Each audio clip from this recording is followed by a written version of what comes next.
Okay. All right. Why don't we go ahead and start with Nokar Mantra? We can all say it together.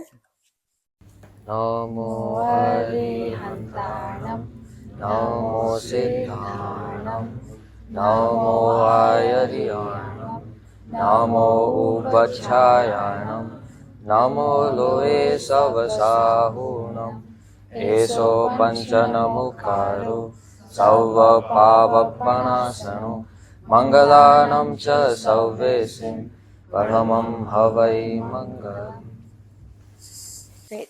Again, thank you everyone for joining us. We're super grateful to have the opportunity to make this event happen for everyone, especially in the city. And this was definitely a last minute add to Rishi's already very busy schedule. So again, huge thank you to him as well. I think to start off, I know everyone has a general idea of who Rishi is, but definitely want to get into a little bit more of his background. To start off, Rishi, do you just want to kind of baseline introduce yourself, what's coming up, who your guru is, things like that? Yeah, hi everyone. My name is Rishi. I grew up in Michigan for the last 27 years. Um, I went to the University of Michigan, did my master's, worked at Salesforce for about 6 to 7 years. And for the last year, I've been in India training, and then my Diksha was decided, and so I'll be taking Diksha this year on June 8th in a place called Shahpur, which is near Mumbai, near Bombay. And I'm just kind of here for my final time in the US. Um, and part of that involves kind of visiting different sanghs and meeting. Our main focus has always been youth, so meeting youth and at least being able to share my story, and not just the U.S. A lot of other places. I think Harshita will mention that as well. Definitely. Cool. Okay.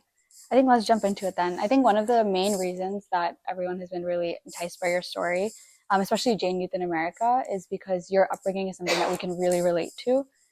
So can you tell us what it was like for you kind of at that initial stage moving from India and then growing up in Michigan? Yeah, so I moved when I was 2.5, so I don't really have much memories of my time in India. So basically, I was almost born and brought up, I guess, in the U.S. Um, luckily we were lucky enough, at least in Detroit, right in Michigan, that we had a temple near us, and even my parents chose the area due to there being at least like a Jain community, like a strong Jain community there. So we had that every weekend, go to the temple, go to Pathshala, do puja. Um, but at the same time, everything, was like public schools, right? Uh, Huge football fan and all of those things. And yeah, just like a completely typical American lifestyle. Um, so right, yeah. Yeah. Yeah, and you have a younger brother, correct? Yeah. So my brother was born in the U.S. So he's completely grown up in the U.S. My favorite, like I had this PS2 which I got on my birthday once, and that was like the favorite, like the most favorite thing in the world.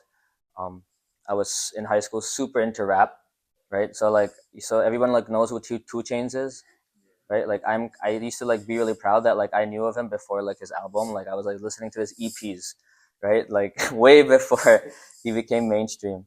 And so like even during COVID, you know how we played those like all those games like Among Us and stuff. You have like your like avatar. You have like the name that you set. So I always set my name as Two Jains because that was just like that was like when I was like transitioning. Um, so yeah, I mean nothing. Our high school, I was in the marching band for 4 years. Went to the University of Michigan. I mean, so basically, yeah, nothing really spiritual, like anything like extra compared to anyone else, really. And for people who might not know, Rishi's a black belt in martial arts. Yeah. So definitely collected quite a few accolades around the way as well. What about growing up with the temple nearby, being part of Joy? What was that like? Yeah, so we had a youth group. So just and I know many other maybe Jain centers also have like their local youth groups. Um, so we were part of that. For like that group was that helped us at least stay engaged with the temple and be active in the different events. And I was lucky that we had like older youth in our temple who kind of encouraged the younger youth to always participate. And so we were always connected in that way, especially when it came to seva and things like that. And I know that's a really, that was a big part of my life growing up as well through Joy. That was and so a lot of my friends, I didn't really have that many other Indian friends growing up other than the friends from the temple. All my other friends in like middle school, high school were all, non-Indian. But that was like the one thing that kind of anchored me somewhat. And did you go to Pathshala growing up too? Yeah. yeah, we had it twice a month, right? Just every other Sunday. Um, and it was like, if you want to be in joy, you have to attend Pachala. So that was a bit of the push. Like if I want to, be a part of the board or any of that, I have to still attend. And my parents, obviously, they believed in it, in Pachala. And yeah, some of my Pachala friends are here. Did you go back to India often during that time? Not actually growing up until college. I think we only went maybe 3 or 4 times. Um, I don't have too many memories of that. I like, and I think for most of us, it's like you go to India, you meet family, then you do like one draft, you go to Palitana, and then you come back. And that's all I remember. So my dad's like aunt, his mother, so my dad's mom's eldest sister had taken Diksha, but she was like older, so she was staying just in Palitan. So every time we'd go, we would visit her. But for me, it wasn't like I was visiting like a sadhu or a sadhvi. I was like visiting like a family member. So it never like clicked that this is like someone who's like someone else, like special, like their life. I never like actually witnessed what their lifestyle was really like. It was just you sit, it's just like she's like my grandmother basically, right? And if my grandmother wears like colorful sari, she's wearing like a white sari, and that was like kind of what was in my head. Yeah, makes sense. So I guess then after high school, went on to college, like you mentioned, University of Michigan. I know you're very proud alum as well. What were some of your memories during that time? So I was on the RAS team for 3 years, captain for my sophomore and junior years. So I did my undergrad in 3 years, and then I did like the 1 year master's program. Um, yeah, it was just I really enjoyed. I had zero plans of doing anything other than like engineering clubs in college, and then someone just like forced me to try out for the RAS team, and that basically I ended up that was like half my time was just RAS, and the rest was like if I have time I'll study. Um, but that became my entire life. Like dance for those 4 years was like that's like all I cared about. Um, and just traveling and doing all those things. During that time, all of our like we had like the same set of roommates for 3 years, so we traveled together. Hiking was like our yearly like tradition. It's like every year you go hiking at least once. Um, Everyone almost was computer science, and kind of forcing each other to like do better. So that yeah, it was just Do you go to football games? yeah. So my one fear actually is after Diksha, like if I ever see someone like wearing like Michigan gear, like I'm just really afraid that I'm just gonna automatically just say go blue, and the person is gonna be really like just like confused as to why why a sadhu is saying that. Because I'm a huge Michigan fan, and so the fact that we won championship last year, and I was in India actually at that time with my guru, and so he knows everything that happened. As long as you don't say anything bad when an Ohio State fan walks by, I think you'll be okay. We'll see. And when you were in college, was Jainism something you kind of actively integrated into your life, or did it fall to the wayside? So actually, my freshman or I guess my sophomore year, they started JSA. And I say they because when they asked me to help start it or like help be like part of it, I wanted nothing to do with it. I was like, so there were two of my friends who kind of started it, and yeah, initially I just like didn't want to take part. I really didn't care about it. Um, but that was also like that was the time where I had like just recently met my guru, and so I was kind of starting to go into that towards that direction. And so the year like starting my junior year, I became kind of more committed and actually a part of the board and all those things. But the first 2 years, I was actually trying to move as far away from it as I could. And did you go back home, and were you still involved with the Sangha at all during that time? Nope. So if I go home and my parents try to make me go to the temple, I'd be like, I'm sleeping in. This is my 2 days I have off. Right? Don't tell me what to do. That was kind of how it was. Even like my mom would, many times I'd be home like eating, and my mom would be telling me, oh, like I've read this, or in some pravachan I heard this about Jainism. So, and then she tried to tell me, I'd just be like, you know what, if you want to do it, you keep that to yourself. You don't need don't tell me. Like I've like literally told her to shut up. Like I just get so angry during those times that that I really didn't want to know anything. I didn't care. And was there anything that motivated that aversion, I guess, in that time? So I think part of what I had seen growing up was like all I had seen kind of was like the ritualistic side, and I or I'd seen like kind of the force towards that side, and I don't think even in Pachala I was never properly like maybe introduced to like the reason behind those things, or like how, like why, and even how to do it like properly. Um, but then and then at the same time, so we're given rituals, and then we're given like the real base philosophy, and we're never given any like the middle kind of how those two things really combine. And so, philosophy says like don't be angry and don't have these kinds of emotions, and then ritual is like you have to do this. But then I see people doing rituals but not also following, and people still getting angry. So I was like, these two things don't match, right? So there's like this hypocrisy almost, or the contradiction, and I just didn't have any way to actually, figure out, what was going on. And so I was just like, there's just something fundamentally wrong, was kind of what I thought at that time.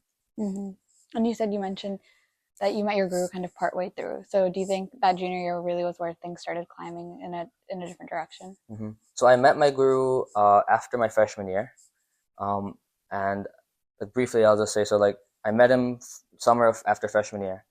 I go back sophomore year, first semester. I'm like captain of the RAS team for the first time, just trying to figure out how that all works. It was also like one of the hardest semester, workload and like projects wise. And then also there was a lot of other issues going on at home, and like this personal things that are going on, and I had like a lot of pressures on me, a lot of expectations from a lot of different people, and that really got to my head. Um, so much so that I was really afraid that maybe, if this went on for couple more months, like I might commit suicide. Like I was at that level. And at that point, somebody actually reminded me, that you met the sadhu, maybe, and I had connected with him somewhat at that time, but it was just like a 10-day thing, right? And then I was like, I don't expect to see him again or anything. It was just someone that introduced me because he was living near where my uncle lives, and so I used to go visit him. But someone just reminded me that maybe you can, talk to him. And so I sent a message and I kind of explained my situation, because I was like a last ditch effort, right? My friends weren't useful, my family couldn't help me. I really had nowhere else to go. And so I sent him a message, and the advice he kind of gave me, it was really like really personal advice about each person that I'm like dealing with, how to interact and how to actually properly deal and change your perspective about, their actions and your reactions towards them. That really changed my life in over like 2 to 3 weeks, and I saw the change on the ability to handle the same pressures very easily. So the same pressures that I was feeling now, like I didn't feel anything, right, of that kind of pressure. So that solidified in my mind that, there is something there, right, that he has there. I mean, so it was still not necessarily about Jainism, but about, at least for my guru, for that sadhu. He still wasn't my guru even at that point, but he knows something, right, that he's able to connect with me, he's able to help me. And so that faith, at least in him, strengthened. And then I went back after sophomore year again, and I saw him, and then that's where kind of things started changing. Mm-hmm. Would you consider that your like crisis in faith moment almost? Was there ever a point where you were like, is Jainism for me? Is this something I want to invest time into? Yeah, I think that's like that was an ongoing question, right? Like every year I'd go and I'd see him, and so it was just whatever questions I had, I would ask. And it's not that you necessarily get an answer to those questions immediately. Sometimes answers require experience more than just words, right, to understand. And so I think that was an ongoing thing. It wasn't like a singular crisis in faith. I think it was just I kept growing and I kept understanding and I kept trying to apply those things and seeing if they were actually effective or not. Yeah, that makes sense. So then after graduating, you're, newly an adult with the salary and the ability to kind of do whatever you want to. And I know for a lot of us that post-grad life includes a lot of traveling, spending extra time with friends, moving to a new city. What were those first few years out of college like for you? Yeah, so that first year was like, so I moved away from home, like to Indianapolis. It was like 5 hours away.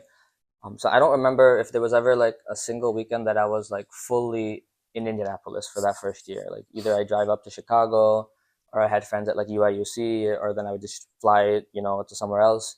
I never really spent, so because it was freedom, right? Like that was it. Like there's no one to tell me what to do, and I have money, so it's like I can also do whatever I want. I don't depend on anyone.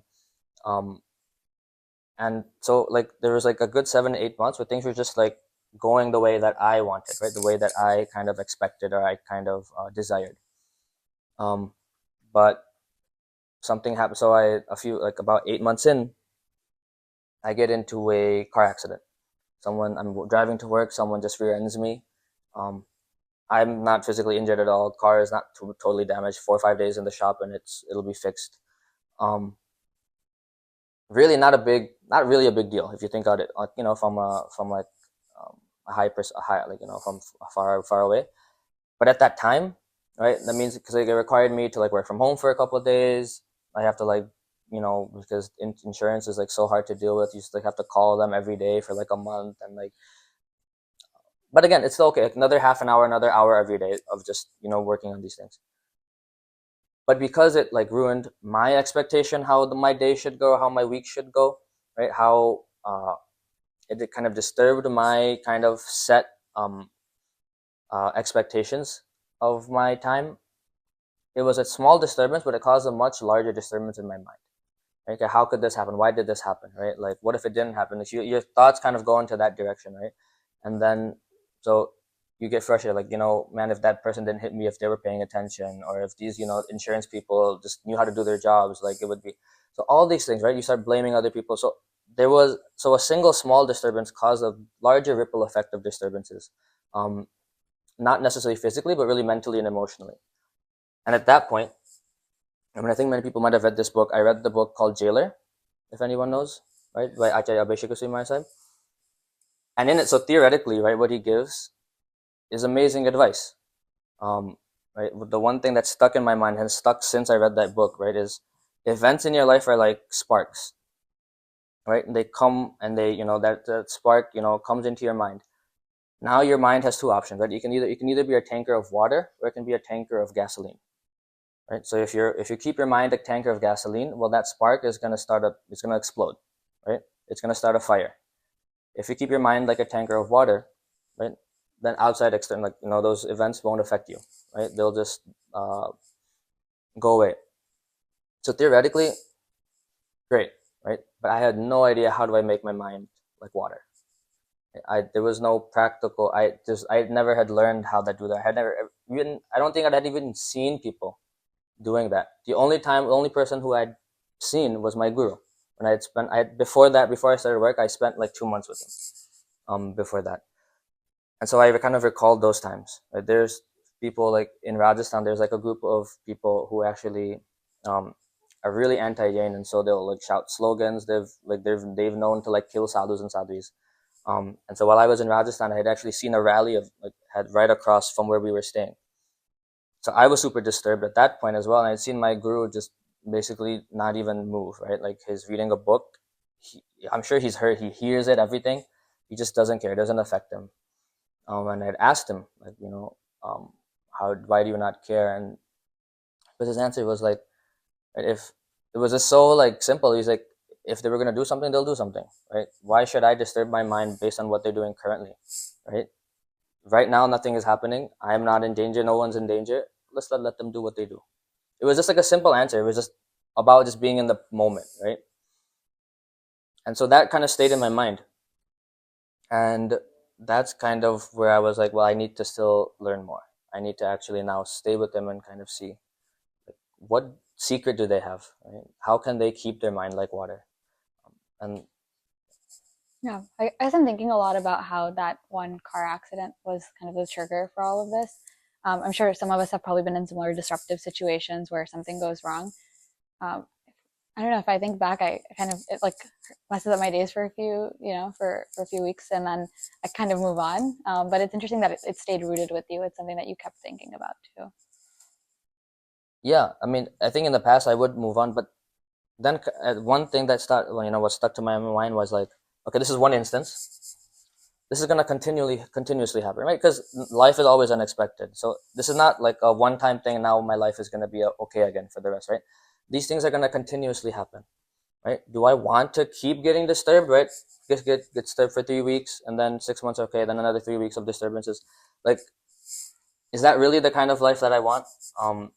And I really didn't, right? Like, I want to be where a place where I don't get disturbed, right? How much more happier would my life be, right? If no matter what happens, right, I can at least personally be satisfied, be happy. Um, that kind of life seemed way more attractive, right, than this constant cycle. Mm-hmm. So now, in the pursuit for the answer to this question of how can you make yourself that tank of water, how did your priorities shift in your professional life? Yeah. So I was lucky enough that as like a couple months after this incident, another a family friend from our Detroit sung, she came back. She was also training for Diksha, so she came back one last time. She came home. She's like maybe 7 8 years older than me. Um, and so I had a chance to talk to her and tell her this is like how I'm feeling. This is what I've been thinking about. And then she was like really simply she was like, yeah, so why don't you just go to India and you like go get your answers? And I was like, how? I have a career. I have to grow. I have all these things. But then she said something that was really interesting. She's like, if you're also you're feeling that you don't want this disturbance, but then you also don't want to take the time or to make the effort to actually find those answers. So then those two desires really like don't make sense, right? If you really don't want to live that life, then 1 year, even if you live with that with your guru and at least get your answers, then what does it matter how if you're what issues your career might have, you'll overcome those. Because I mean, I was still the start of my career. People take 1 year absences anyways, right, to travel and do all those things. So she was like, if this is going to if you're certain that this is going to actually change your life and make it better, then why do you worry about this potentialities of what might happen or what might go wrong, right? That 1 year will actually help you even overcome those challenges if something goes wrong, which it never did, luckily, actually. So Mm-hmm. And so, were you in touch with your guru more often? Did you write? Did you visit India? What was the result of that? so I decided to quit my job for the first time. This was in 2017. And I went again to my guru and I stayed with him for 9 months. Spent full 9 months with him, um, traveling with them, doing everything with them. Um, again, there is no talk of Diksha at this point. Um, Diksha is not even really in consideration for me. It's just that I want to learn how to live life. That's all. I want answers to how to live, a satisfactory or a happy life. And that's what I did. And I came back because I was like, so other people were like, so again, so my guru has never forced me for Diksha. He's never told me that I should take Diksha, even in those 9 months, right? You know, a guru's job is not to like give someone to Diksha. Their guru's job is just to help you live the best life that you can based on what, your current desires and what your level is. Um, and so he happily sent me away as well. He's like, okay, you're going, just remember these things, keep practicing these things. And that was it. Yeah. Yeah, I remember, was it the first time you went that you took that vada about when you were going to see your guru again? Yeah, so this is also, I think, the same when I joined YJ for the first time, because I was also like very anti YJ before that. It's like I want nothing to do with this with these people. Too much Jainism was my initial thing. So, but then I came back, and so that was one thing that is like, you know what, I've like learned these things, and there's a group of youth who are also exploring the same things. So it'll be a good community. So that's how I joined. That's how I met Harshita and everyone. That was like that was more on the external. And internally, there was a time, a couple, maybe even just a month in, where I was like, I missed my guru so much that I actually was like crying that night, and I decided that until I see my guru again, I won't sleep on a bed. And so for almost, I think, 9 or 10 months, I slept on the floor. And it was just like my way of just like remembering my guru and just like that love that I had felt during those 9 months. Yeah, I remember hearing that for the first time and being like, who is this guy? Like, what is happening? But I think the reason I bring that up specifically too is because I think it's like it was a physical manifestation of that kind of love and reverence that you did have for your guru. And it made me think like, wow, what is what a powerful bond that can be, and what that you were able to kind of achieve to get in touch with him. Yeah. So I guess you kind of made your way towards this increase in spiritual growth. It's something that you had extra motivation towards. Time is passing. Now we're getting closer to present day. I guess the kicker question for everyone in the room too is what happened next? Was there a tipping point? How did we get to where we are today? Yeah. So for most people that take Diksha, at least nowadays, right? Like for everyone, really, they really have like a single like trigger point, which kind of was like, they were doing nothing, and then something happened, and like 2 years later, taking Diksha. Right? For me, my journey's been almost like 11 years. So it's really hard for me to like pinpoint maybe a singular trigger. So I always like to use the analogy, like if you want to turn in place, if you're walking, you can turn in place. If you have a car, it takes longer. And then if you have like a 16-wheeler truck, you have to like go across the entire city and take some. Like, my life was more of like that 16-wheeler truck. It was like very slow turns over the course of 11 years. But I guess the most recent, right, where I decided firmly that I wanted to take Diksha about a year and a half ago. Um, I still think it was like a culmination of multiple things. On one side, I was like getting ready for marriage and just kind of thinking about what that entails, because no life, right? Like the worldly life, married life, sadhu life, nothing is easy. There's always compromises that have to be made. There's always, challenges that are going to be there. And so as I started thinking more and more about those things, I was like, well, I have to face challenges. I will have to make compromises in any life that I choose, right? So if that doesn't change, then I have to look at then the benefits of each life. And at that point, one thing I was like, well, if I really want to be happy, I have seen and I've experienced that, the life of a sadhu is probably the most happiest life that I've ever experienced, that I've seen. So if I have to struggle, then why wouldn't my struggle be more fruitful, where that struggle will help me actually live a much happier life, a much more satisfactory, peaceful life, versus, I struggle all this in the worldly life, but still don't gain that same level of satisfaction. So that was one thing. Similarly, I used to teach Pathshala, like all the high school kids at Michigan in Detroit Sung. And so I would teach them, right, that there's a difference between kind of like temporary happiness and true happiness. And I would always tell them that, last year also we had a brother and sister from our temple who also took Diksha. Maybe we did the YJ session. Maybe some of you might have joined that. And so I'd use them as an example, like, see, like, look, their life, the reason they choose that life also is for true happiness, right? And they they basically kicked away all like the sources of temporary happiness. So I used that example, but then I also kind of was like, we have this concept of practice what you preach. Right? So even if I want my students to understand this, shouldn't I be also doing that? Shouldn't I be telling? So that was, I mean, it's kind of funny, like for 20 people, you decide to take Diksha.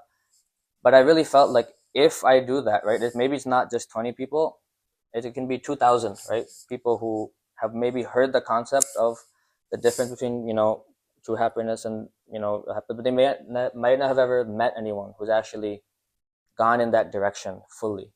So that was another reason. Um, there's other reasons. If you go more into like a karmic point or maybe kind of more of an internal thing, I started doing ambil during that time. And if anyone has done ambil for a longer period of time, you'll realize that your mind's like purity starts to increase very rapidly as you do ambil. And so that also kind of started giving me more strength and more clarity into what I wanted in life.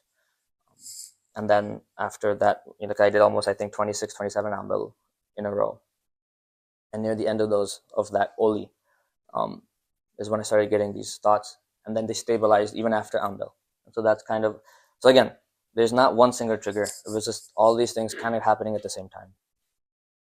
I actually earlier today went back into my texts and I scrolled back to when you first were like, "Hi, like I'm thinking of doing this. I think I'm gonna go to India for a few months." It was like almost exactly a year today.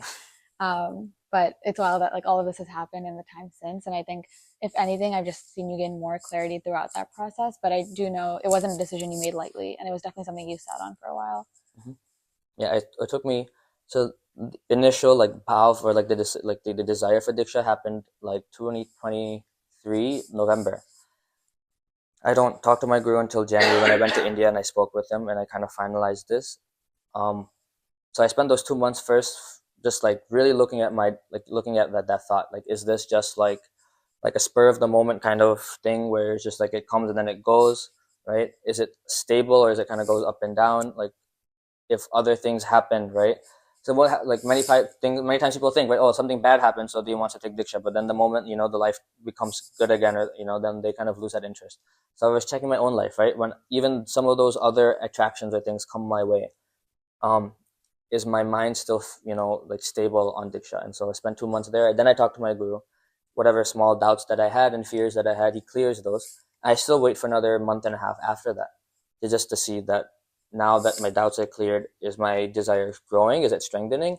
Or are there other doubts coming? And so it took me almost 3 or 4 months before I really announced it to anyone other than like I think my mom, not even my dad.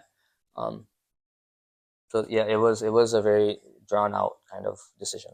And then once you kind of understood that this was something you did want to commit to, what was the next step? Was it asking your guru for Diksha? Yeah, so then once I decided this is what I want to do, I had to first get permission from my mom and my dad, from my parents, to go to India first. Not even for Diksha, right? But just to go. Well, technically, legally, right, they can't really stop me, but it is still, my duty, right, as a son, because since they also have, their expectations and their, desires for what they want from me, and so to make sure that, they're okay, I still have to take, their permission. My mom, I think, was completely for it. She'd actually, and again, this is another trigger, I guess we can say, is like, since when I went to India the first time in 2017, I stayed for a year and I came back. Since then, she was like really hoping that I would take Diksha. And my mom has always had this vision, for at least like for me, that I take Diksha. And so she would always like tell me about it. Like, you should do it. You should do it. And I think, and maybe many of us have like this kind of tendency, like if our parents tell us something, like it's it's a good reason for us just to not want to do that thing, right? But then for the last year before I made my decision, like she had stopped. She was like, okay, now he's not interested. So then she stopped, and I felt like that kind of gave me clarity. And I think one of the reasons is like if our parents force us and then we make the decision, many times in our mind we start to feel that we're doing this for them and not for us, right? But then the moment we get that thought without their without any of their input, now we kind of like I was certain that this was coming 100% from me and not from just like influence from outside. Um, so she was completely for it, and she had always told me that. And my dad wasn't as readily to accept it, but it took him time, but he came to accept it, to at least let me go, right? And then I go to India, and go and I live with my guru, right? So that are we going to talk about what the day to day? Do you want me to talk about right now or like later? Let's go through like some of the key milestones during that time. Yeah. So yes, when I'm studying, now my guru now thinks that I'm ready for Diksha. He can tell me I'm ready, but until I ask for it, he won't give it to me. And so I also start to feel that no, this is now finally the life that I want. And so I finally, like officially ask him, that, please give me Diksha.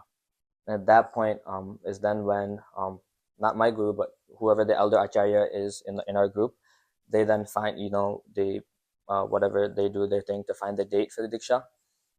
So that came out as June 8th. And then we had like a really large function in Secunderabad, so Hyderabad, where like the entire date was announced. Maybe some of you have seen parts of that.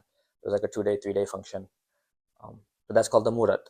So the Murat now is announced publicly. I knew what the date was, a month or two before, but it's finally publicly announced.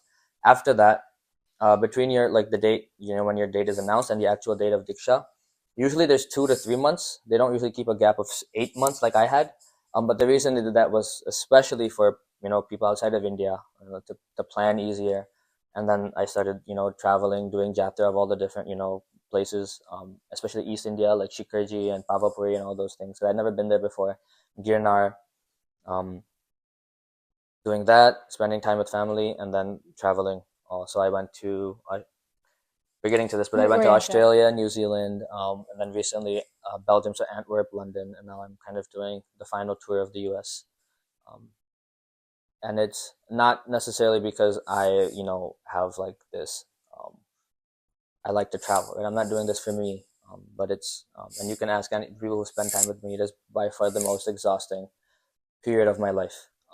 But we do it, and the reason I'm giving permission, I'm giving like, like the blessings of my guru is that other people can be inspired. Definitely very, very hectic. I think like every phone call we've had in the last few weeks, you're in a different country. And again, like Rishi mentioned, Australia, Belgium, the UK. Last weekend he was in California. This weekend he's here. Monday he's in DC. Then it's off to Michigan, Chicago, Canada. It's just I think that's the closest you'll get to feeling like a pop star and being on tour. But I know it's only a few more weeks also left of that. And what was the experience like talking to the youth from other parts of the world? What were those conversations like? Yeah, it was. I honestly think that, I mean, different songs in different countries, they all have their their specialties and things. So like especially like so communities in like Australia, New Zealand, Antwerp, so Belgium, they're much younger. Right? They're still like in their first, slowly getting into second generation. Whereas London, they're now to their fourth generation, and the US we're kind of in between second, third, fourth. We're like a good mix. Um, but everywhere we go, right, especially the youth, what I realized, and it was maybe a misconception that I had before, was like, most youth aren't interested in like maybe spirituality. But what I've seen, as and like I said, so we try to organize as many youth sessions like this as we can everywhere we go. And what we've seen is no matter what generation they are, um, people have an interest in spirituality. It's just that maybe they just haven't found the right person to explain it in terms that they can understand necessarily. Many times I think songs sometimes fall behind, or just maybe they're just not used to it. They have some sort of maybe rigidity of how they kind of think about certain things. But then when they're presented the same ideas in a different way, right? For one example, right? Like, so now since we're like kind of in the age of like instant gratification, right? So socially and stuff, we want that. I think even spiritually, we also fall into the same category nowadays. And so I want to know, right, the things that I do today, right? So even if I do puja today, I do pratikaman today, or I just count 3 nokars today, I want to know what benefit that small action is going to give me today, right? I don't care about next life or like 10 years down the line. I don't care about like that whole karmic cycle. I want to know the things that I do today, how will that help me and actually make a difference in my personal life, right? In my social life, in my academic life, in my professional life today. And I've had those experiences. And so I think when I explain things in that way, that makes much more impact, and brings people much more closer to spirituality than they would have maybe had before. Yeah, that's very fair. I think a lot of conversations have been around, like, Rishi, when you go to India, like, who's going to be left here to kind of teach those things to us. But I guess looking ahead to what is to come, I guess, what now? What are you excited for? How are you feeling? Yeah, I'm as much as I like talking to you guys, I'm ready to take Diksha. But don't take it in the sense that like I don't, I'm like trying to move away from the world, or right. That's not necessarily. I know it gets described that way, right? Like you like leave your family, you leave your friends, you just kind of like cut off from the world. From an external view, that's really what it is. But internally, and over time, like that's not really what we do, right? For 10 years after I take my Diksha in June, like I will be studying 15 hours, 16 hours a day, right? Just face the wall, study. If somebody comes to meet me, maybe like 2 minutes, 3 minutes, I'll give permission to like, just like basically say hi and then leave. But the reason is not, to cut off from them, but it's during that period of focused study, right? The knowledge that I'll gain, and not just the knowledge, right? The changes in my own virtues, in my own character, in my perspectives, in my own abilities, right? Many times we think the more we speak, the better speakers we become. In the case of most sadhus, right, or sadhvis that I've met, the less they speak, right, the more weight their words hold later on, right? So that's shakti, right? That power. If you think about it, if you have to cook rice, or if your kid cook dal, we keep it in what?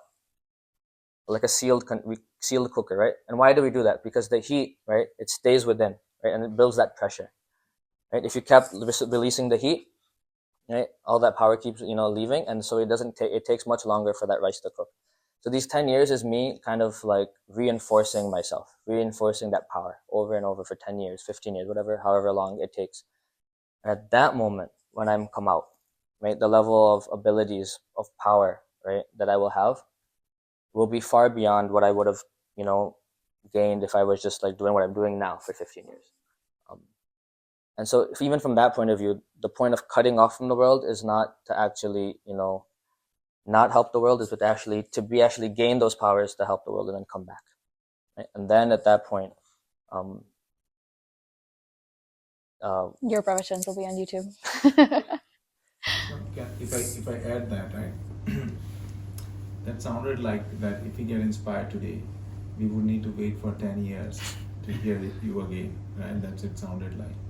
But he's very humble in what he's saying, right? One of the major things that he did in the last 1 year is that he also started identifying other sadhu sadhvi bhagwan in India who can really understand the mindset of the youth growing up outside of India. Also, he identified few Mahatmas, right, who can speak English like their first language, and help them, right, rewrite some of their own books or re-edit some of their books in a such a way. And we have few of those books here that the youth which grew up outside of India can really relate to. So that's the advantage that he created, and I think he is helping some of the sadhu bhagwan there also to understand the spiritual need of a youth growing up outside of India, right? Which we did not have earlier. Earlier, we would go all the conversations that probably the youth were receiving, right? And I have I have a 14-year and 9-year growing up in my household as well, and they have a very similar challenge is that they go to India and when they interact, right, they do not feel that connection. But now he's also helping those sadhu bhagwan understand how to interact effectively with the youth, so that when you go back and when you meet other sadhu bhagwan, he might be busy in his studies, but the sadhu bhagwan around him, when you connect with them, you will find more connections. Yeah, definitely. I think it has been a lot of writing for you, especially recently, which is good. It's like a way of internalizing everything you've got going on too. Okay, well, I guess to round us out, and before we have maybe a few minutes of open Q&A, if you had to give everyone like one piece of advice, one message, what is something you'd want to impart to us as youth growing up here? Yeah. So one thing that my guru taught me, which really changed my life when I spent the initial 9 months with him, was, I remember it's like maybe some of you have seen this story on Instagram, I don't know. But it's like a really cold night or cold morning. It's 4:30 a.m. We're doing Vihar, so we're walking. And I clearly remember, just because of that, that I remember like seeing shooting stars. Like it's just a beautiful like pre-dawn time. And I'm walking with my guru, and he basically turns to me and he asks me, "Rishi, do you know what the purpose of life is?" And so I was like, "No, you tell me." And he gives me two lines, right? He says, "The purpose of life is two things. One, and I'll say it in Gujarati as well, just so it might, but guna ni vruddhi. So guna is virtues, vruddhi is to increase or to strengthen. So it's to strengthen your virtues, right? And dosh no daman. So dosh are your faults. Daman means to reduce or to destroy. So very simple, right? Increase your virtues, decrease your faults. Simple. And when it hit me, and it took, it's a very simple line, but it's taken me, and like every time I think about it, I get a new meaning out of it. This was almost 2018, yeah, 7 years ago, right? And I'm still getting new meanings out of just those two lines. And I realized that Jainism, right, not as a religion, but as a dharma, right, what it actually provides is a framework for living. It's a framework for life, right? So like spirituality or religion is not something that is a part of life, right? It is life itself. It should be ingrained in every decision that you make. Right? And so what I use these two lines really as my decision making like tree. We have like decision trees that you do in like college, right? So it's simple, right? If I and it's for everything, and I mean like how I walk, how I talk, where I go, what I do, who do I talk to, where do I go, when do I sleep, what do I do when I sleep, all those things. Literally every single decision is simple. If I make this decision, what virtues will it enhance, or what faults will it decrease, or if will it do the opposite? And wherever I see more benefit, it's simple. You just take that decision, right? Even when it comes to taking Diksha, right? It's the same framework. Do I stay in the worldly life, or do I take Diksha? Where are my virtues going to increase the most? In Diksha? Okay, right? And so it simplifies life. And I think we all need to kind of think about that framework. For each of our life, which virtues do you focus on and all that all really depends on your interests. Someone recently asked me, like, she focuses really on seva, right? So for the help and like activism and things like that, and that's kind of what she sees as her purpose for life, and I think that's great. But even to do proper activism, to do proper charity, or to do proper social work, you do the stronger certain virtues, right? Like your humility, right? Your ability to remove your ego from the work you do, right, will make you even better at those things as well. And so everything you do, whatever your purpose is, it all boils down to which virtues do you enhance to do those things better. And if you focus your decisions on those things, it will really bring you closer to the to that highest purpose. Well, that'll wrap up our formal portion of the evening, but thanks so much, Rishi. We appreciate it.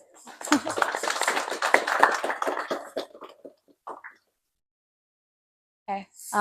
Again, do want to be mindful of time. Auntie, is it okay if we go another 15 minutes? Okay.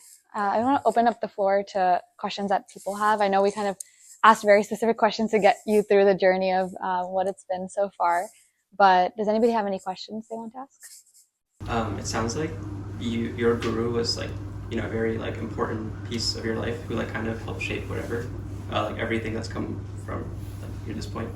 How do we find a guru? That's a great question.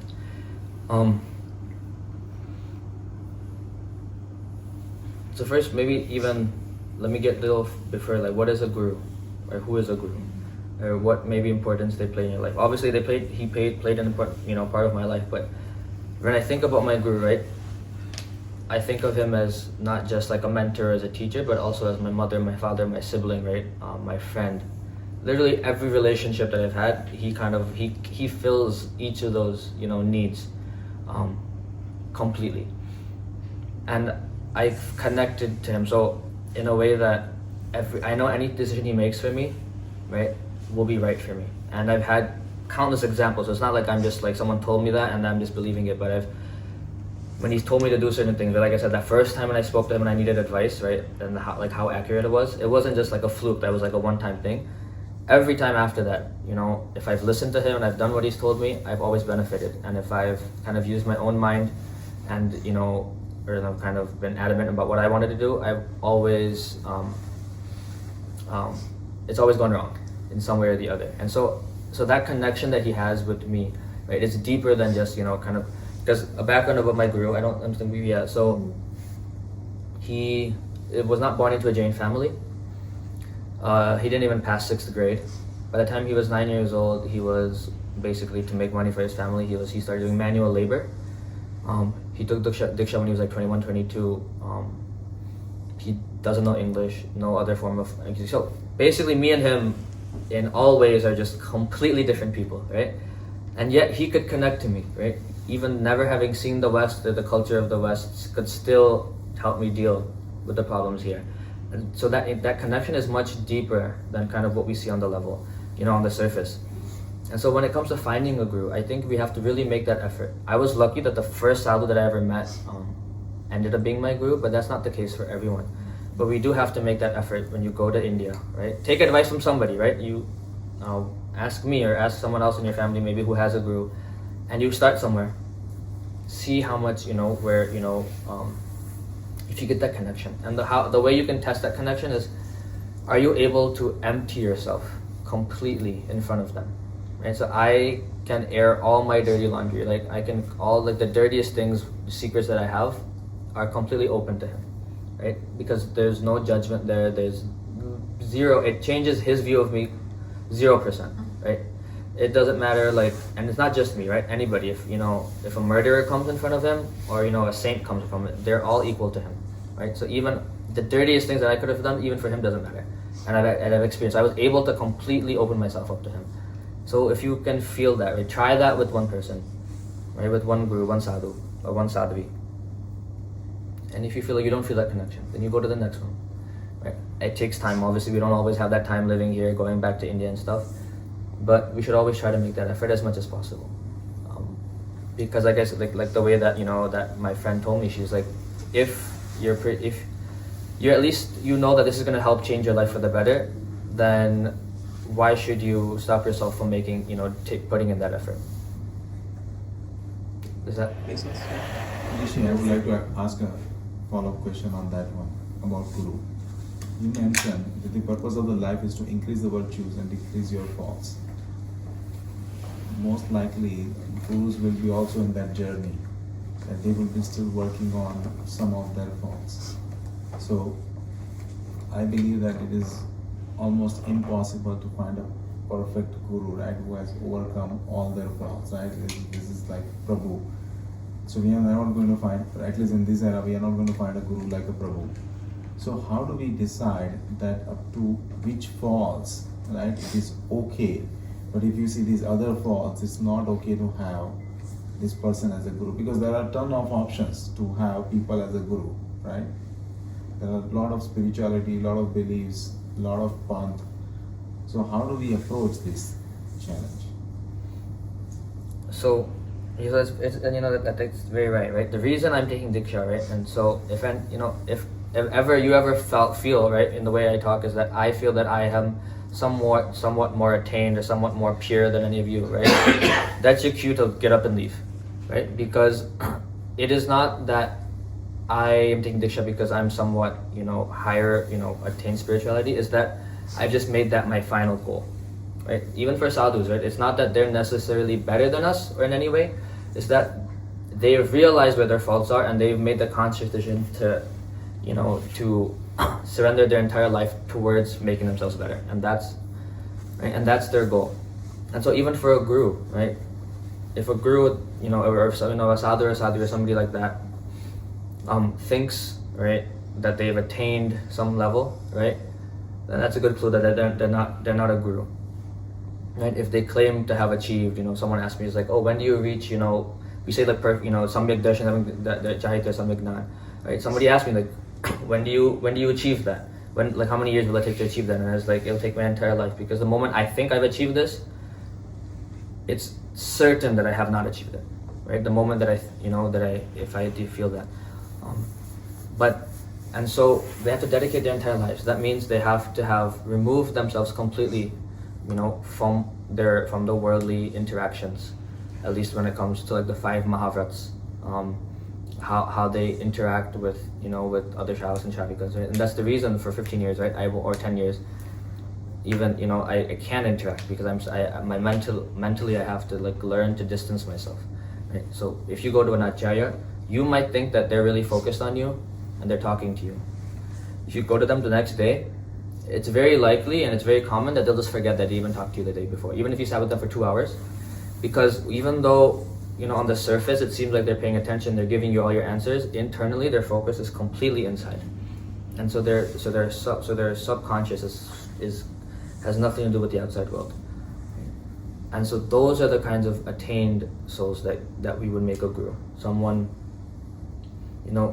is self-centered in the way that they are focused on their virtues first, right? Because knowing that when they can achieve higher virtues, that in itself will inspire others to move, right? It's many times it's not just words that that inspire us, it's the person's actions, right? Their qualities that inspire us. And so their focus is always on their own progress. Your question in the back. Yeah. 2 questions, but the first one was, what was the advice that he gave you to change your mind from gasoline to water?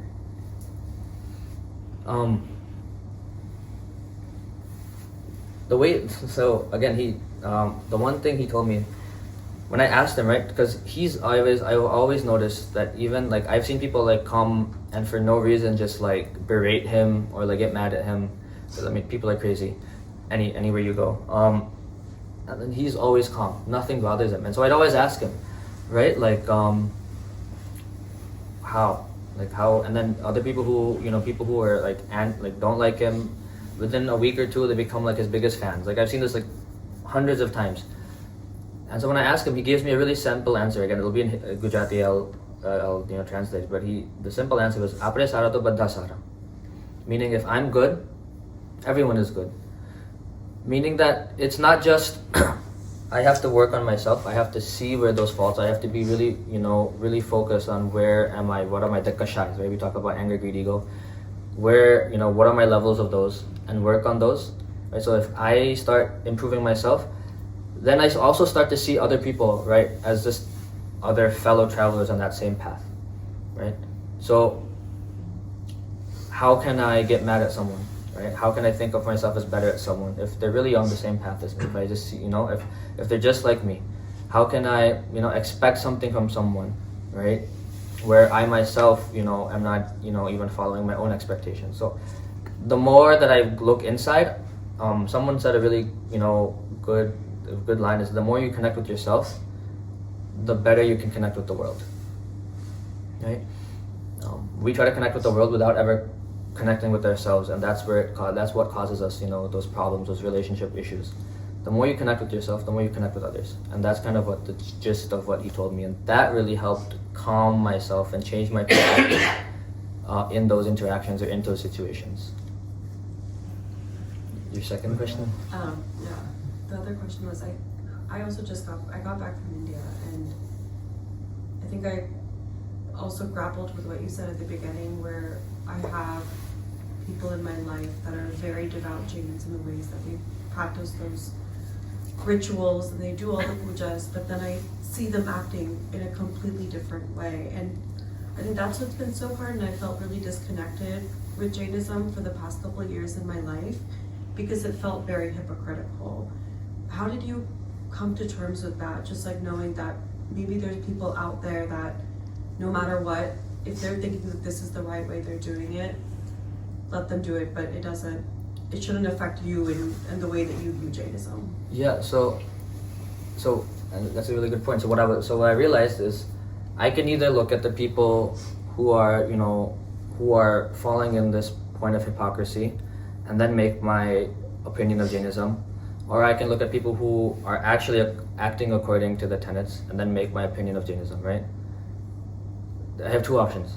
So why would I look at the hypocrisy when there is people who believe it and act on it, and I see the benefits that they gain, right? So my decision should be, whatever I do, I should do it the right way, and then you keep those people in your mind. Why should we care about those people, right? Who aren't doing that? That's their problem. That's for them, right? There are people who actually follow it completely, and we see the benefits that they gain from it, right? So it's not that the philosophy or that the rituals are wrong. It's just that who we're focusing on, right? Who we're looking at to see the issues, our vision is wrong, right? Where we're looking is wrong. Yeah, first, thank you so much for this.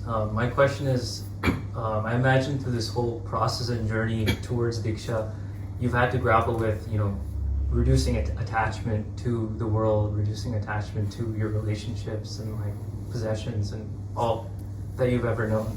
Like, how did that journey sort of happen, and what's been like the most difficult part about that? Yeah, it's a good question. So I'll talk about it in two ways. First, when it comes to like maybe attachment towards like relationships with like parents, my brother, my friends, and again, when we talk about it, we always talk about it as like you're cutting off your relationship. The way I view it is actually what I'm not actually detaching myself from the person or from that relationship. What I'm detaching myself from actually is, again in Sanskrit, is mamatva, so my expectations of those relationships, right? So I'm not cutting myself off from my parents, right? What I'm cutting off is my expectation, though, that my mom should be the one who should take care of me when something happens, or my dad, should always support me. Those expectations that we have of those people, I remove them. So all that then that's left, right, is my gratitude towards them, right? That because of them, because of my brother, because of my friends, right, I am who I am today. That gratitude never goes. So what I'm cutting off, right, is like, it's not that I'm cutting off my relationship with Harshita. It's that now when I view her, I see someone who was critical in me getting where I am. And so I'll always view her with this sense of gratitude. And I always view her as someone who is also on the same path as me, someone, who I would take with me wherever I go on a spiritual level, right, on that emotional level, to whenever, my parents need help, wherever they need advice, or my friends or brother, anyone needs advice, I can help them, right, out of this sense of gratitude. So I no longer will have that expectation that, whenever I need Harshita, that she responds within 2 months. I never had that expectation anyways.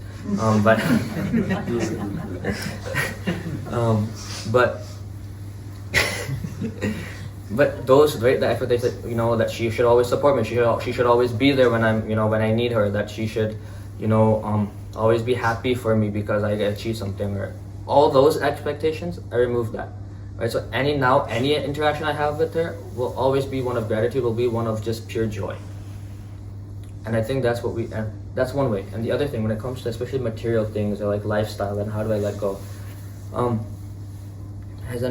we've all like dealt with like small babies, hopefully, like maybe, right, like held them, right? And especially girls, you guys probably have this more like experience, like they really like to grab your hair, right? Have you guys have had that happen to you?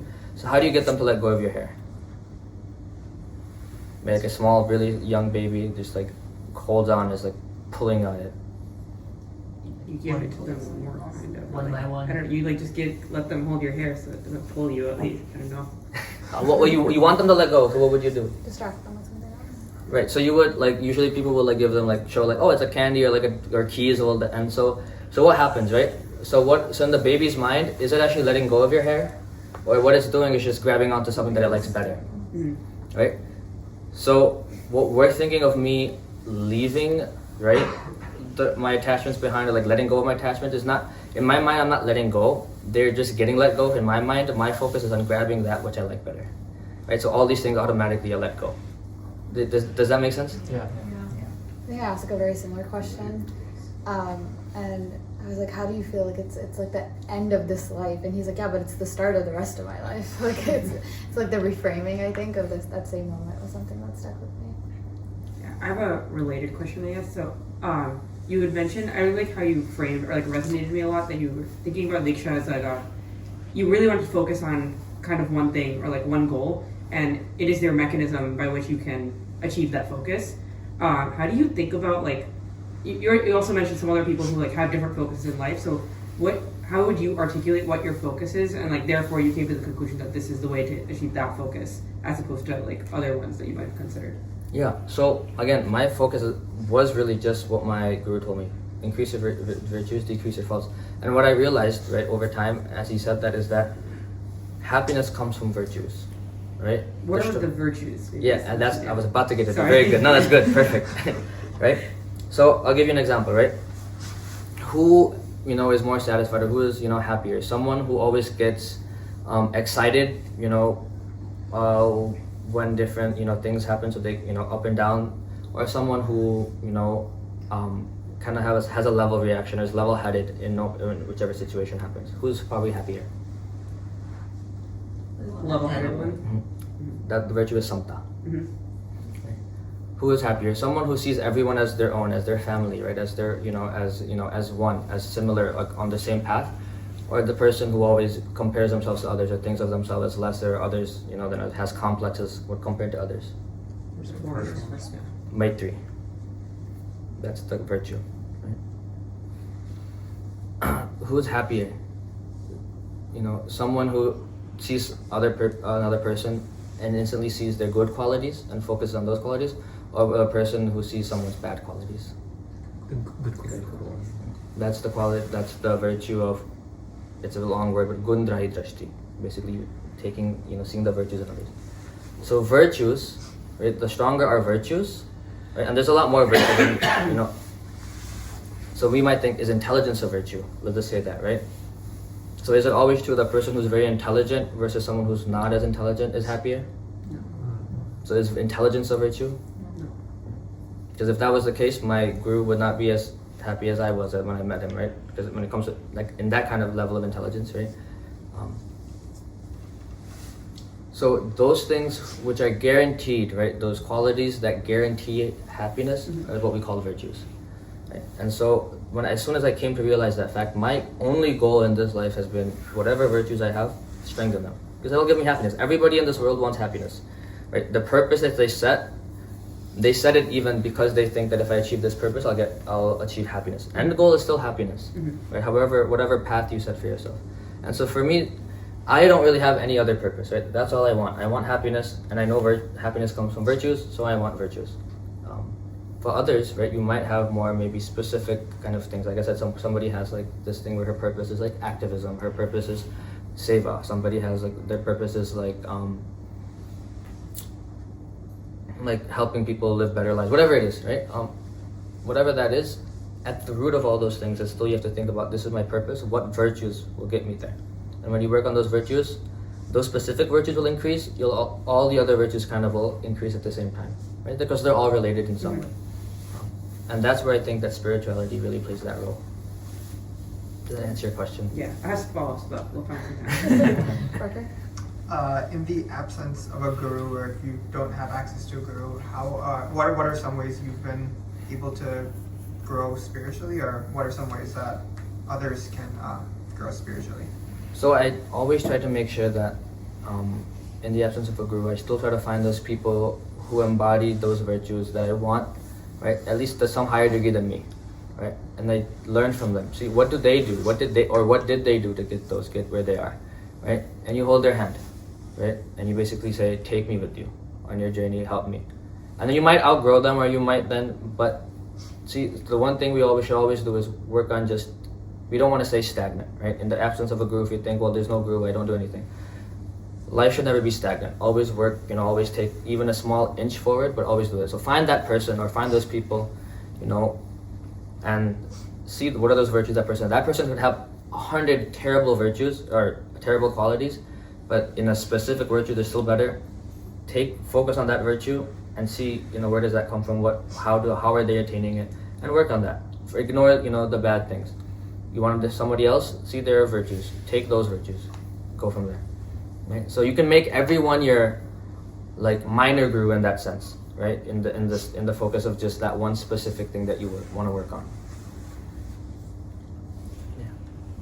So this is a bit of a superficial question, but I think for many folks, when they see sadhuji, it's one of the limitations to even considering that type of life. But two things, one is, how do you think about the physical austerities required to live this life, right? All the kind of modern luxuries that you grew up with, and then especially in a very difficult environment. And then two, how do you grapple with the finality of this decision, as opposed to in the worldly life you can change everything, with snap of a finger? Yeah. So the physical austerities,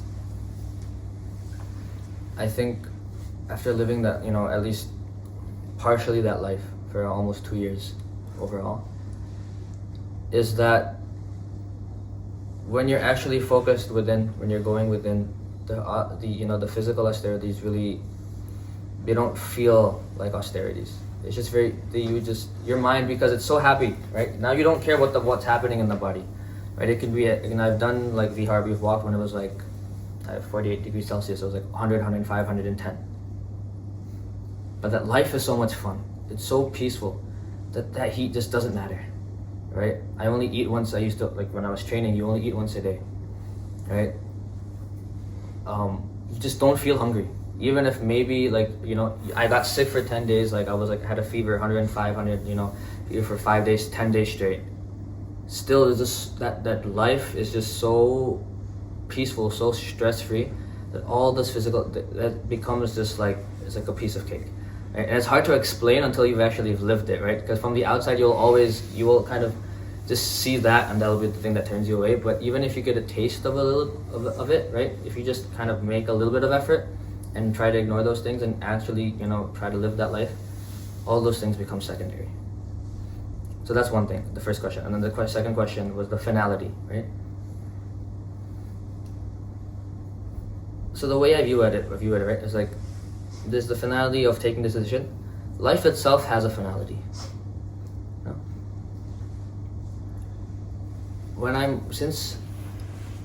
Again, my higher purpose is what I explained earlier, right? That's my purpose. Again, Diksha itself also is just the mode, right, of me achieving that purpose, right? Diksha itself is not my purpose. Does that make sense? Right? It's what I'm gaining from it. And so I don't think it necessarily even makes sense. I have never even thought about the finality, because all I'm thinking about is in this life, if I'm living it right, I will constantly be moving towards that purpose. I'll be I'll be accelerating towards it. And wherever that then takes me, wherever that purpose takes me, is where I need to go. So whether it's a finality, whether it's something else, I don't think about that at all. Something I realized I skipped over is that you also did Uptan in between. And I think I bring that up only to say that it's also, for us, it's 0 or 100.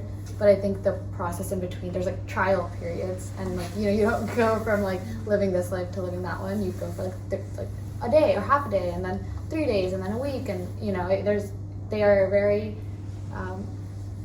very knowledgeable of the fact that transition is required for it to also be a successful movement into that next life. Can you talk a little bit? Yeah, I'll take that.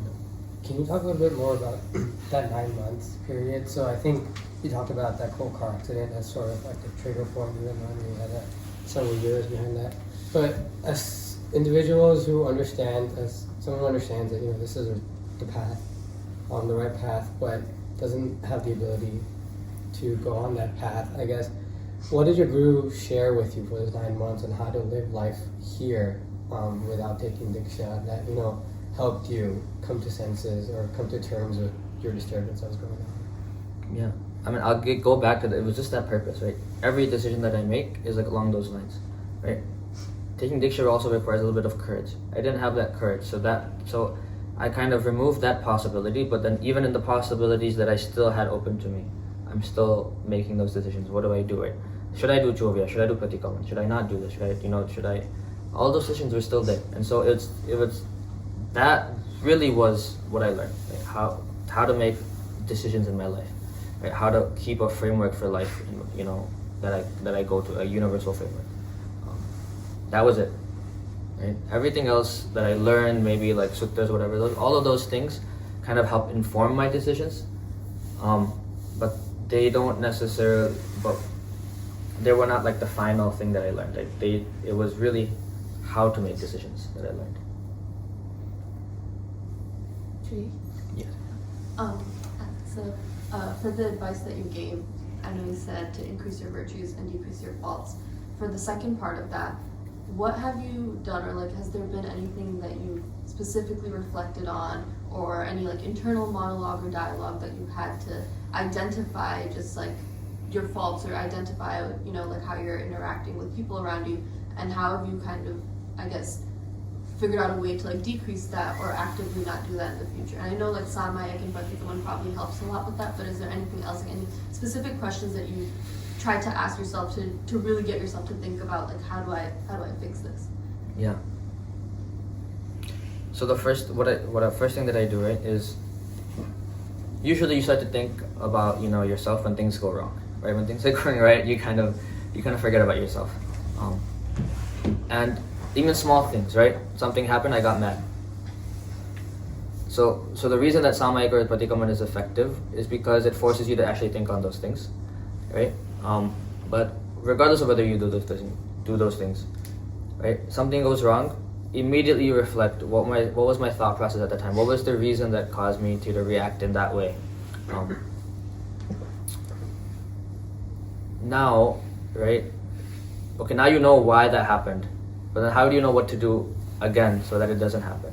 And for that you need perspective change, right? How do you change your perspectives, right? Because really, our reactions are based on how we view a thing, right? What our perspective is, and so to not react in a certain way, you also have to not to view that same event in that way. You have to view it differently. For that, that's where reading, studying Jainism, studying philosophy, like the stories of our Tirthankars, or the stories of our sadhus and sadhus, that's where those things really, really play a big role in changing your perspective. Where you learn. Think about what other possibilities there are, right? Many of us, immediately somebody hurts you, right? You get mad at them. That's the possibility we think. Then you learn about Prabhu Mahavir and Chanda Kaushik, right? And you realize that the snake bit him and still he gave him so much love. So they changed my perspective that that's a possibility, right? That somebody can hurt me and I can still love them the same way. And the moment that I realize that's a possibility, when that same thing happens to me again, I can you know, use that as my crutch and say, hey, you know, this is a possibility. Let me try it. Let me give them love instead, right? And that changes. And so and that's why we've also brought books, right, and stories that I think will be really effective to help you kind of change your views on what your possibilities are, right? You can change those possibilities and make them realities if you start reading and you start learning. So the last question. To your point about perspectives, is there anything that you anticipate drawing upon from your upbringing here in the United States when you're a sadhu, over the course of the rest of your life? Yeah. So, just like when it comes to any cultures, right? Every cultures have their strengths and their weaknesses. the thing that I've really drawn upon when it, that we've always taught at least, in most parts of the US, right, is like the open-mindedness, right, of, accepting other people and their views. And the really funny thing is that we kind of view India as we think of like Indian culture as being very close-minded, but then the moment you meet a sadhu, right, they completely shatter all of those kind of stereotypes because their life, right, like, I mean, my guru, I've seen him even help a person deal with his like sexual identity crisis, right? He has zero experience. He's never read a psychology book or any of those bio books, and yet he helped that person through that, through those things. And so I think this kind of background will really help me, right? Just keeping an open mind and being able to accept all situations and all that happen. Okay, I think we'll wrap our Q&A. A few things I did want to bring up. I think part of this is that as you get to learn about Rishi's story, it's you have this pull to like be involved with where it goes. So if you want to give a few details around what the Diksha is going to look like. Oh, so the Diksha, sorry. Yeah. So yeah, Diksha is June 8th. Again, it's in Shahpur, which is about 80 to 100 kilometers away from Mumbai. So the entire, I think, program is from the 6th to the 8th, so it's a Friday to Sunday. So my Diksha will be on Sunday the 8th at around 6:30 a.m. So everyone is invited. What we're trying to do is at least, the vision for the Diksha is also to, we're trying to keep as many programs in English as possible, or at least make at least some part of it English. So, because even if people can't attend, I think there will be a very large population of people even watching it live. Although like being in person will be a completely different experience. But we're trying, many of the events are like very unique. They probably have never happened in a Diksha before, but they're really geared towards exposing youth in India and anywhere else, right, to like the basics of spirituality, right? How do you upgrade your life through spirituality in as much English as possible and as much kind of practical uses and examples as possible. That's what many of the different example of the things will be. And I guess you can also follow along.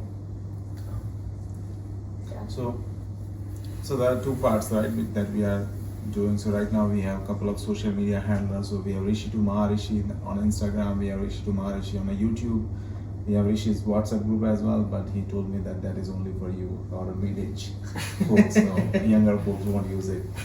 The other thing that is something that he does not aspire, but I personally, it's my personal mission, really. As he said, for next 10 years, he's going to be focusing on his own development, own study, etc. But we can't really wait for next 10 years for him to come back. So on a side, at least we will be keeping these social media channels up to date, telling his story, right? What is he up to, where he's traveling, what is happening with him, so that we can all continue to inspire. And also, if his guru permits, we'll find a way to stay connected with him. And then the one last thing I want to mention on that is that we will be doing a virtual event for anyone who doesn't have access to a sung. So if you have friends or family who you think would have wanted to be here, but weren't able to make it, that'll be happening sometime in April. Details to come, but we'll have like an online session dedicated to also increasing access there.